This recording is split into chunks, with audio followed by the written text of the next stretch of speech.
Over the course of the last 7 weeks, we have seen several instances of innovations that have emerged from biomimicry. It's very clear that biomimicry can lead to sustainable innovations. Biomimicry offers a way to solve human challenges using the lessons learned from nature. We can design new products and processes and services using biomimicry, or we can redesign what is already there using biomimicry as well. However, and in as part of this course, we have encouraged you to start pick up a problem statement and use the biomimicry spiral to start solving a problem. However, it's not enough to just solve a problem on paper. It's not enough to just have a small test or a prototype of a solution and say that's all we are doing with it. Sometimes, depending on the depending on the problem that you're solving, it's important to think about how you can scale it up, how you can take it to the market. And in this section, we are going to talk about how can you take your ideas to market. And for that purpose, we are going to introduce a tool to you, a very well known tool, which is called the business model canvas. Uh, so let's look at how that can help you look at your idea and find out how you can convert it to a business. Remember that I'm only introducing the tool to you in this module. This is not a business course, so I can't cover all the details. But we encourage you to learn about the tool more in case you're interested in going to market with your idea and find out how it can help you to do that. Now, if you look at any idea, an idea cannot just be a business. An idea is a very small part of the business. And if you look at any business, there are other things that come into play when you're looking at a business solving a problem or providing a solution to a customer. What are those things? Those could be customer segments. So, what are the customers that the business is serving? Who are these customers? What are the value propositions that are being delivered to those customers by the business? The value proposition is another word for the benefits that are being delivered. What are the channels through which the value proposition is delivered to these customers? What are the relationships that are maintained by this business with its customers, and how does the business make money? Also, what are the key resources and the key activities that this business has to perform in order to succeed and excel?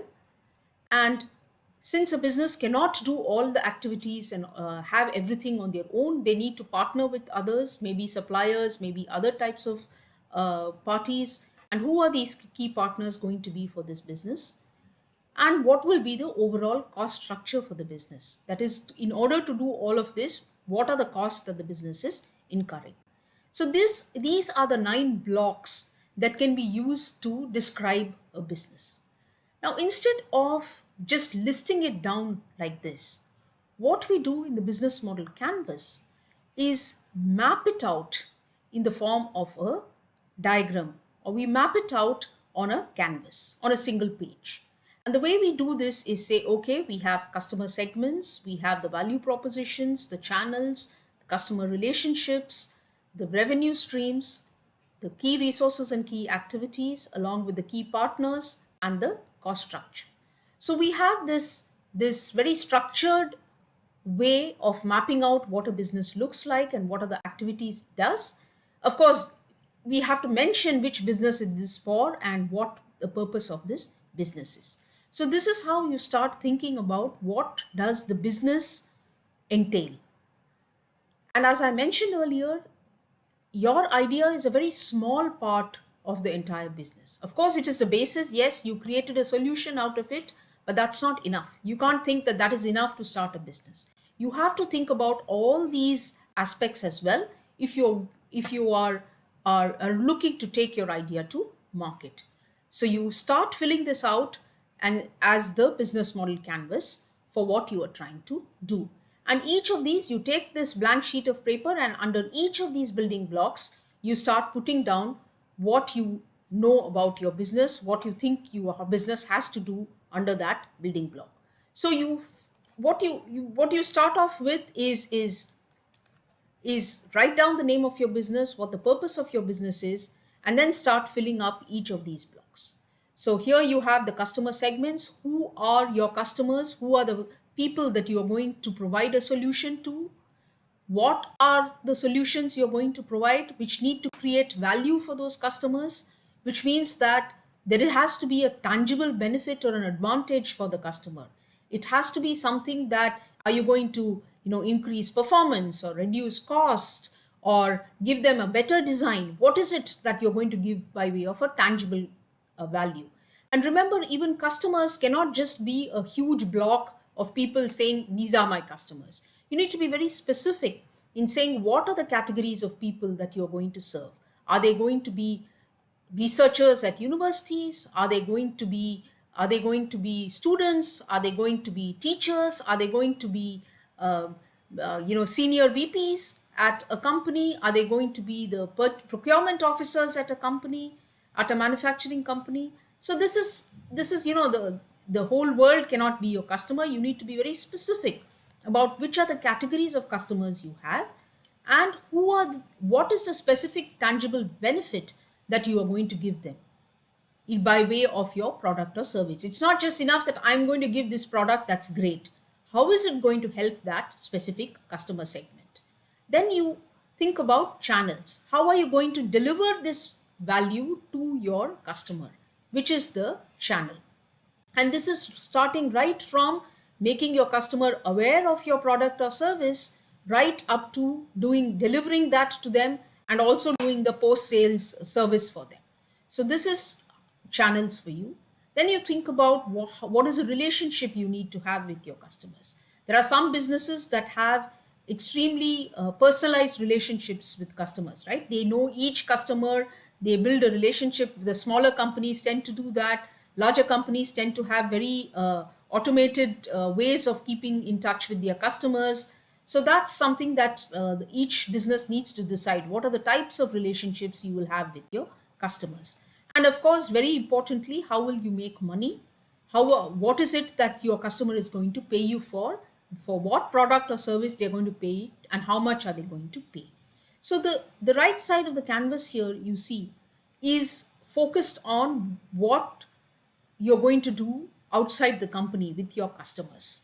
The customer segments, what your value you're giving, how you're going to reach them, the relationships you have with them, and how you're going to make money from them. The left side of the canvas is more internal focused to your business. So you start off with the key resources and the key activities that you need to do as a business.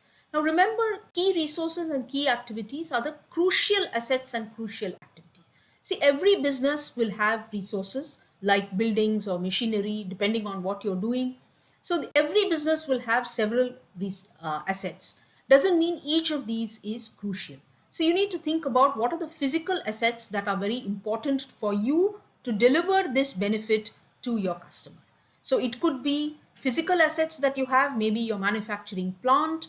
It could be intellectual assets like your IP that you have, or you have a set of customers that are very crucial. Or it could be human resources. You have trained designers or trained engineers who are crucial to you delivering this value to your customer. Or you could have financial resources. So these are the critical resources you need in order to deliver value to your customer. Similarly, critical activities. So these are the actual activities that are critical for performing your business. So every business needs to do certain things, like pay the bills and things like that, but those are not critical activities. Critical activities are things that you need to do in order to succeed as a business. So it could be things like either production, manufacturing that you need to do, or if you are a tech company, it could be some platform development that you need to do, or if you're a consulting company, it could be problem solving that you do. So these are activities that are underpinning what the how you will make money, and this is therefore very important. Of course, as a business, you cannot do all the activities and have all the resources inside your company. Therefore, you create partnerships. So you have partners and suppliers that you rely on, and these will be the these will be also supporting your activities and resources. Then you have the cost structure, which is looking at where are you incurring costs in order to operate your business. So as you can see, this is a very systems view of the entire business. It's easy for you to visualize your entire business on one page and see the interconnections between them. Now, let's take an example to understand this better. And I'm going to start with this example of Ola Cabs. I guess all of you know what Ola Cabs is. It's a ride share service where you can download an app and order a cab online saying, I need to get from point A to point B. Are there any cabs available? And Ola shows you a bunch of options and you can book a cab. Now, what business is Ola actually in? You could say that they are a taxi aggregator. Fair enough. You could say that they are a marketplace that connects taxis with customers. But I think you will agree that a very accurate way of describing Ola's business is that they are a technology company that uses technology to find the nearest taxi and give customers choices. Now, why this is important to understand the business that you are in, because then you will understand what you need to do as part of your business model and where is it that you can start refining, making tweaks, doing things better in order to serve your customers better and obviously in order to succeed better.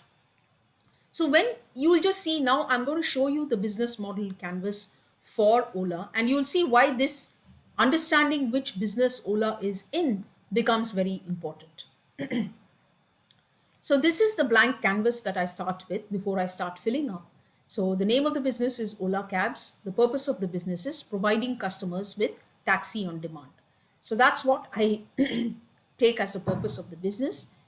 Now, starting with the first thing that you start with, of course, is the customer, because the customers are the lifeline of any business, right? You cannot have a business without a customer. And remember, these are customer segments. So you look at which are the segments of customers that you serve. So Ola serves two distinct segments. One is the passengers, of course, like you and me, who want to go from point A to point B and therefore start using their apps and pay them for getting a ride. The other are, of course, the drivers, because without these drivers, the Ola can provide a service as well, right? So the passengers and drivers are both customer segments for Ola. Now you will see that they are in different colors, and you will shortly also be able to see why they are in different colors. The value proposition. What is a value proposition? The value proposition is the benefit that Ola provides to each of these customer segments. So, what is a value proposition? What is a benefit that Ola is providing to passengers? The benefit is, of course, taxi on demand, easy to order, and a short wait time. These three are color coded to show that they are the benefits that Ola is giving to this specific customer segment of passengers. Of course, Ola also provides benefits to the drivers. What are those benefits? What are those advantages that it gives to the drivers? Passengers on demand. So, as a driver, I don't have to look for passengers, it just comes to me. And it's easy for me to make additional money as well. So, this is the benefit that Ola is providing to its customer segments. Look at channels. What is channels? Channels is the way in which Ola reaches its customers and delivers the value proposition to those customers. So in the case of Ola, remember they are a technology company, so they are leveraging technology in this case. So they use their mobile apps, social media, and PR in order to deliver their value to their customers. Now, in the case of brick and mortar companies, you will see that this could be a little different. They would have a supply chain, they would have trucks delivering goods to their customers, etc. So that is channels for you.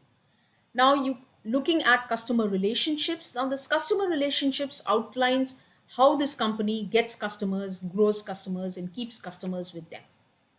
In the case of Ola, it's a highly automated customer relationship. So Ola is not having an army of sales or marketing professionals coming to each of its customers and talking to them, etc. So it's a highly automated customer relationship scenario. Other companies may have a different scenario where they have, personally, they have an customer service representatives for each a customer or a groups of customers, like banks have relationship managers, etc., right? So that could be a different mode of managing customer relationships. Then you have revenue streams, which is how does Ola make money? Of course, a pay per ride is the model. Then they also have surge pricing, and they have premium brands like Ola Luxury, etc., that they use to make money. This part is the outward facing part for Ola, outside the company. Let's look at the left side of the canvas. Left side of the canvas, what are the key resources that Ola has? Remember, this is what Ola is unique to Ola as assets that they need to perform well. The Ola platform, of course, the app and the website, etc., that allows passengers to book cabs on demand, which means that it's crucial for Ola to deliver this value proposition to these customers. Also, the pricing and the routing algorithm, because without that, they won't be able to deliver this value proposition. Then the key activities is developing that platform or algorithm, the marketing, of course, and onboarding drivers, because without the onboarding drivers, they won't be able to do it. If you notice key activities, the key resources and customer relationships, I have not color coded them because they are not specific to a customer segment, they are for the entire company. The key partners, Ola cannot do everything itself. So therefore, who are the key partners for Ola? One is drivers who own cars. You can consider them as customer segments as well as partners in this case, because they use them, they treat them as such. Then, of course, payment processors. Ola is not going to keep on creating payment processing platforms. So they use existing payment processors, mapping data providers like Map My India, Google Maps, etc., and the local government and regulatory authorities, because Ola needs to make sure that they have a working relationship with them, because otherwise they will not be able to operate in those cities. So this is key partners for Ola. Then the cost structure. Based on all this, you see what are the costs that Ola will incur in order to run this business. So of course, platform development, you can see from here. You look at sales and marketing, salaries, of course, and payments to drivers. Now, payments to drivers becomes very specific to a specific partner that you see, which is why it's color coded. So, as you can see from this example, by looking at you, for example, cost structure, you can look at the other blocks and find out what are the costs that am incurring. You look at customer segments and value propositions and find out, okay, these are the revenue streams. So everything is related in this. This is not this is not that each of these blocks are in silos, which is why we map them out on a single piece of paper like this to be able to see the connections. And this is the business model canvas for you. Now, what we will urge you to do if you are looking to take your idea to market is to do the same exercise for yourself. So you will say what is the name of your business, what is the purpose of your business, and you will start filling up this canvas for your business. So under each of these blocks, you will ask yourself these questions. You will say, okay, when I look at customer segment, what who are I know that customer segments is all the customers I serve, the organizations, the people that I serve, but who are our biggest customers, who are our most important customers, what are we doing for them, are we creating a gain, are we reducing a pain, what are we solving, are we solving a very important job. A job is an activity that a customer needs to do, and therefore they look for solutions to do that. So therefore, are you solving an important, frequent, or bothersome job for them? What value are you creating for each customer segment? What is the benefit you're giving? And very importantly, who is going to pay us? Because many times new businesses think that they have come up with this great idea and everybody will want it. But very important to ask yourself, who is going to pay you for that solution? So you are saying that, let's say a manufacturing company will want your solution, but who in the manufacturing company is going to actually end up writing the check for you? And remember, they will write the check only if they can see a benefit.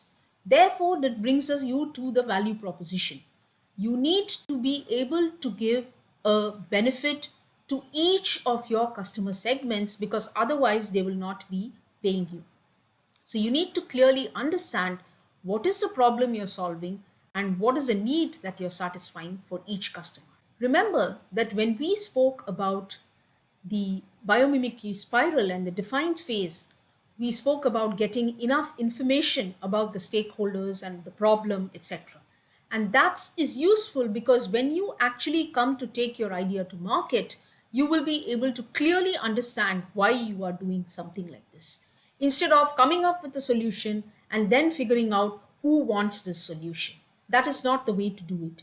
The way to do it is figuring out who has a problem, why do they have a problem, what are they trying to do before designing a solution. And that's what this will help you do as well once you come to taking the idea to market. Then, of course, once you have this, you look at how do you reach your value proposition to your customer, which is the channels. Remember, you're looking at not just telling your customer that you have a product or service, you're also thinking about how will you deliver that value to them. Also, you need to think about what do the customers want. It may be cheaper for you to do online, but does your customer actually want it online? That is something you need to understand as well. Then the customer relationships, how will you get customers? How will you keep those customers and how will you grow the customers that you have? So this is something that you will have to think about as well. Find out whether you're going to have personalized relationships with customers. Are you going to make it more automated? What is it that you're going to do? What does the business require? That's what you have to think about. Then what are the customers willing to pay for your value proposition? Also try and understand what do they currently pay for the same thing, because that's very important, right? If they are paying a certain amount and they are paying for a certain solution, how are they going to switch to something that you are giving? You need to understand that to in order to come up with an answer to this revenue streams. Then, of course, your key activities and your key resources. This is some things that you need to do uniquely as a company. This is not something, this is not just a laundry list of all the assets that you have or all the activities that you do. These are the key things that you need to do to succeed as a company. And then, of course, you can't do everything yourself. So there will be partners and suppliers who will be doing some of your key activities and key resources. You need to list them down here because then you will understand where the dependencies in your business model canvas lie. And looking at all of these, find out what are the important costs that you will end up incurring as part of this business. So this is the way to actually go about filling up the business model canvas. Another important point that I want to mention here is the way I have outlined this is a business model canvas for any company at all. Now we are talking specifically about a biomimicry business. That means a solution that has been born out of biomimicry. So how would you bring that into the business model canvas? There is information available on biomimicry.org for you to help you do that.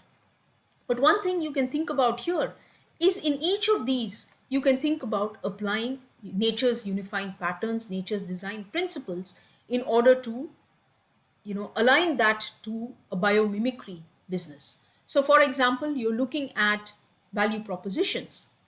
You look at, am I or are we as a company creating conditions conducive to life? Are we doing that? Are we following nature's design principles in the benefits that we are offering to our customers?